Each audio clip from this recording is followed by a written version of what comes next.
ก่อนผมเป็นคนเขียนหนังสือครับผมชอบไปนั่งร้านกาแฟซึ่งก็เปลี่ยนร้านไปเรื่อยๆแล้วพอคราวนี้มาเจอตึกนี้มันชอบตึกนี้เราก็คิดในใจว่าเฮ้ยเราเปิดเป็นร้านกาแฟที่ตึกนี้ดีไหมบังเอิญเพื่อนผมทำโฮสเทลก็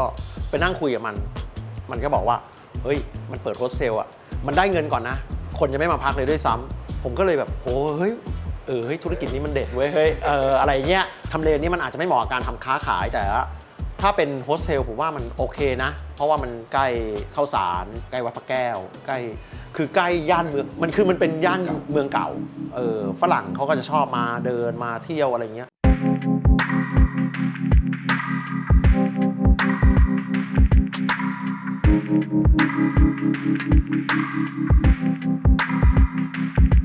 เอาจริงผมอยู่ในที่นี้ประมาณเกือบ8 ปีแล้วคือไอโฮสเทลมันอยู่ได้ผมว่ามันอยู่ด้วยรีวิวฮะก่อนหน้านี้นะพวก OTA พวก Booking Agoda เวลาเขามาพักเขาจะเป็นรีวิวใช่ไหมถ้าเราได้รีวิวคะแนนดีๆอ่ะมันก็จะมีการมาต่อถ้าเราทำไม่ดีแล้วเขาไปด่าเราในนั้นอ่ะมันก็จะติดลบมันก็ไม่ดีอ่ะก็คือต้องทำยังไงก็ได้ให้เราเป็นเพื่อนกับเขาอ่ะคือเราไม่สามารถทำให้มันเพอร์เฟกต์ได้อยู่แล้วอ่ะบางทีบางคนเขาก็จะติดเรื่องที่แบบจริงๆคนอื่นมันไม่ติดแต่เขาติดเขาก็เป็นรีวิวด่าเราแต่เราก็เลยพยายามทำให้แบบว่าบอกพนักงานว่ามึงเป็นเพื่อนกับเขาให้ได้อะต่อให้เขาเจอเรื่องที่แย่ๆที่สุดเขาก็จะไม่ด่าเราก็จะเป็นอย่างนี้บางทีเขาเจออะไรที่ไม่ดีมาแทนที่เขาจะไปรีวิวในโซเชียลเน็ตเวิร์กเขาก็จะมาบอกพนักงานเราเลยบอกว่าเฮ้ยตรงนี้เป็นอย่างนี้ให้เราไปแก้หน่อยอะไรซึ่งมันดีกว่าเขาก็ใช้วิธีนี้คือพยายามเป็นเพื่อนกับลูกค้าทุกคนอะไรอย่างเงี้ย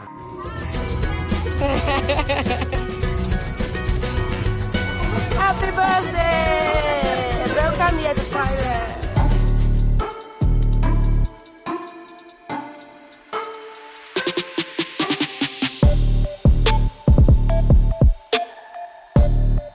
ผมชอบดูเวลาเขามาเที่ยวเขาเหมือนเขามาเที่ยวจริงๆอ่ะคือเขามาคนเดียวเขามาปุ๊บเขาเช็คอินมาเดินขึ้นไปปุ๊บ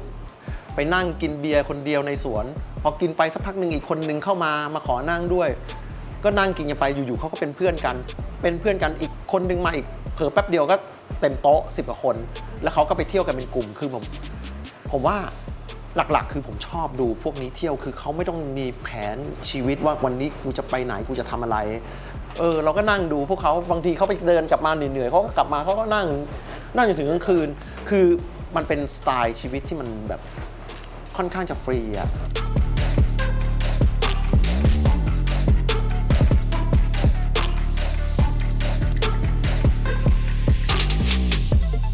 ไม่รู้สักเซสหรือเปล่าผมว่าผมสบายอ่ะคือผมยอมเลิกคือไม่ได้ยอมหรอกผมสามารถเลิกทำงานหนังสือผมได้เพราะว่าเอาจริงหนังสือก็ขายยากแล้วตอนหลังใช่ไหมแล้วก็สามารถที่แบบว่ามีงานเข้าผมก็ไม่ทำก็ได้ ขี้เกียจอ่ะเริ่มขี้เกียจมันเริ่มไปอยู่ในวิถีชีวิตคล้ายๆของเขาอ่ะถามว่าได้เงินเยอะไหมมันก็ไม่ได้แบบมหาศาลนะฮะแต่เพียงแต่ว่าผมอาจจะเป็นคนใช้น้อยอ่ะผมใช้เงินน้อยผมก็เลยรู้สึกว่ามันพอกินพอใช้สุดท้ายมันก็มีเงินเก็บที่พอจะใช้ในสิ่งที่ฟุ่มเฟือยไปเที่ยวไปอะไรได้บ้าง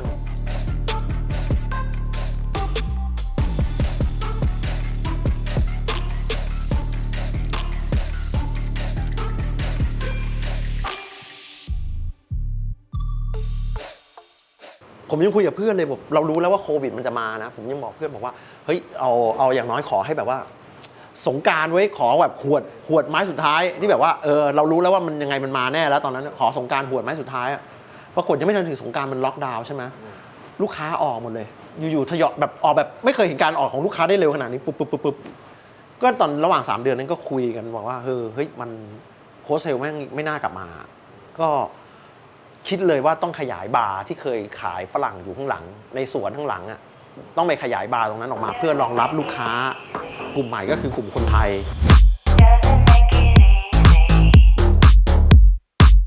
แล้วก็คุยกับพนักงานทุกคนบอกว่าจากที่เคยเป็นรีเซพชันก็ไปดูแลบาร์เป็นบาริสต้า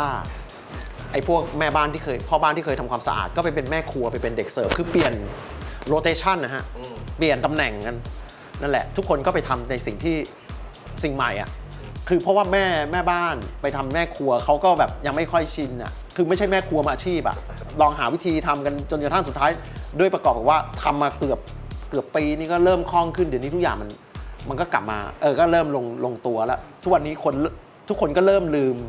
สิ่งที่เคยทำสมัยโฮสเทลอะกลับมาอีกทีให้มารับเช็คอินอีกทีบางทีพวกน้องยังทำไม่เป็นเลยยังไม่รู้เลยว่าขั้นตอนมันต้องทำยังไงอะไรพวกแม่ครัวก็เริ่มชินกับการผัดเผ็ดอะไรพวกนี้แล้วนี้ให้มาทำเตียงอีกทีก็อาจจะยาก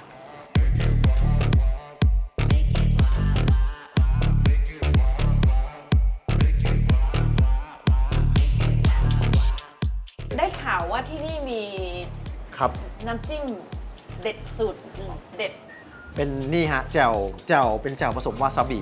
ไม่รู้ว่าที่อื่นเขามีบ้างนะฮะแต่บังเอิญคือเพื่อนมากินก็บอกเฮ้ยแจ่วอร่อยแต่ผมแบบไม่ชอบผมก็ไปเอาวาซาบิมาใส่เสร็จเพื่อนมากินเพื่อนมันชอบเพื่อนก็เลยบอกว่าเฮ้ยใส่ขวดขายเลยอะไรอย่างเงี้ยคิดก็ท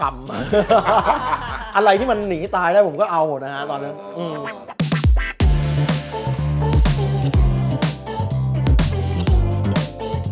เรียกได้ไหมคะว่าการทำอาหารเนี่ยช่วยต่อชีวิตเฮียโฮสเทลก็ช่วยนะเอาจริงทุกคนมันขายอาหารหมดเลยอะช่วงแรกๆที่โควิดมานี่ทุกคนก็ขายกันนะขายออนไลน์ขายอะไรอย่างเงี้ยมันไม่รู้จะไปทางไหนกันแล้วมันโชคดีที่ผมว่าประเทศไทยก็ยังโชคดีที่มันมีความเป็นวาไรตี้ของอาหารแต่ละคนก็พร้อมที่จะสร้างสรรค์ไม่ว่าจะเป็นทั้งเรื่องขนมอาหารอะไรออกมาเพื่อมาเยียวยาในสิ่งที่ได้รับผลกระทบนะฮะผมแต่ก็ยังยืนยันว่าผมก็มีความสุขกับการกินมากกว่าการทำอ่ะเวลาไปผมก็จะไม่เคยมันจะมีพื้นที่ที่ผมไม่เข้าไปเลยสำหรับในร้านผมก็คือในครัวทำไมอะคะไม่ชอบไม่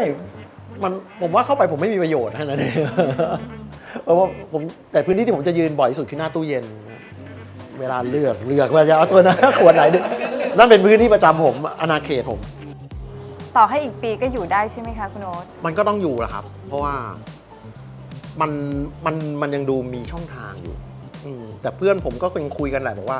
ถ้าสมมติอีกปีนึงมันไม่กลับมาอีกแล้วแบบว่าตอนนั้นมันคงวิบัติมากแล้วผมว่า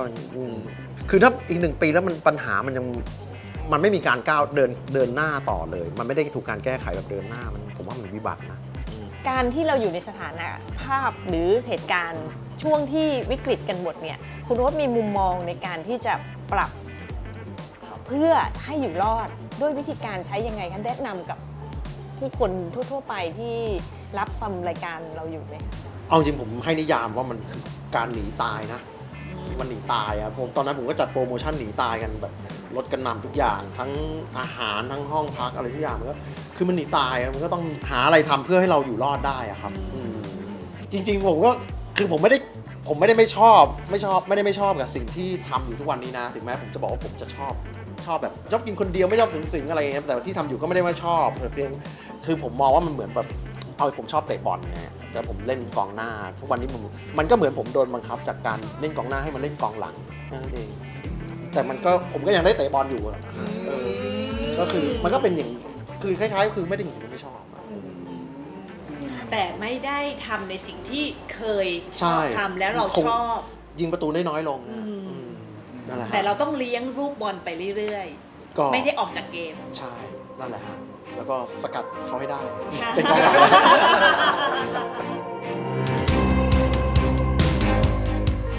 From here to there จากโฮสเทลตรงนั้นมาเป็นบาร์ตรงนี้คือการยอมรับการเปลี่ยนแปลงอย่างกล้าหาญของทีมงานทุกๆคนเพราะการเริ่มทำสิ่งใหม่ๆท่ามกลางวิกฤต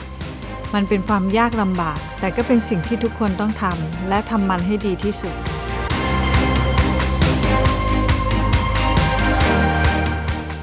ผมเชื่อว่าทุกคนเขาอยากจะเที่ยวกันอยู่แล้วฮะมันอั้นกันหมดทุกคนนะฮะ